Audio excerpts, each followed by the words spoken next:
Hi, good morning, everyone.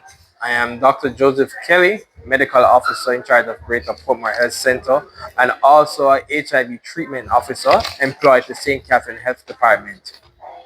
All right, so Dr. Kelly, can you tell me what is HIV, seeing that you guys are celebrating the World AIDS Day today? Okay, that's a very good question. So, HIV stands for Human Immunodeficiency Virus. It's a sexual infection for the most part that can be spread by many other ways, but for the most part, it's by sex. All right, so we know there's HIV and we know there's AIDS. So can you tell us what is AIDS, please? All right, so AIDS stands for Acquired Immunodeficiency Syndrome. It's generally seen as the last of the spectrum for HIV. So everyone who has AIDS was infected with HIV, but not everyone who's living with HIV actually have AIDS.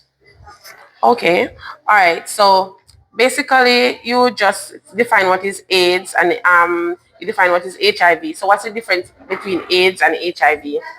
So HIV is the initial stage when we have the virus, we're infected with the virus, and we may have symptoms one way or the other. While AIDS is generally seen as the last line, or when the HIV is very, very severe, and you certainly generally are predisposed to certain bad infections, certain fungal infections, certain skin rashes. You find yourself losing significant weight. So those are the stuff. AIDS is at the end of the spectrum, when you're almost near the end. Okay, so currently there's over 30,000 Jamaicans that are living with the HIV slash Yes. AIDS virus. What are the precautions that are being taken to reduce the spread of HIV AIDS in Jamaica? So the precautions are knowledge. We're flooding the market, we're flooding the nation with lots of knowledge.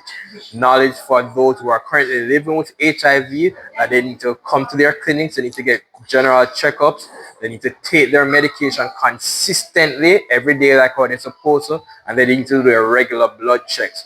The knowledge for those who are at risk, that they need to have safe practices, that they need to use their condoms, that they need to know their partner status, that they need to reduce the amount of persons that they're having sex with, that they need to ensure that they're doing their regular HIV checkup, which is every 3 months. Okay, so how do we educate our youths? Because I realize there's a lot of youths in the Yes. audience today. How do we educate them about HIV and what are the programs that are being offered to educate them on the virus? Okay, so as an adolescent HIV treatment officer, one of the things I see is a lot of kids are having unsafe sex and they're not aware of what is truly safe sex. My job is to educate them about safe sex, but also to let them know that there are things that they can take, like PrEP, to ensure that they don't get HIV. And it is free. PrEP is free in any government pharmacy. You get a prescription and you go to from the government clinic and you go to the government pharmacy and you get it free of cost. So we're really trying to eliminate all the barriers to ensure that we reduce the numbers for this age group in particular, because the data suggests that this is the age group that is most at risk. It's not a big people disease. It starts from the adolescent stage, and we really need to cut it off where we can by flooding the circuit with lots of promotion and knowledge about the different resources. Thank you so much, You're most Doctor. welcome.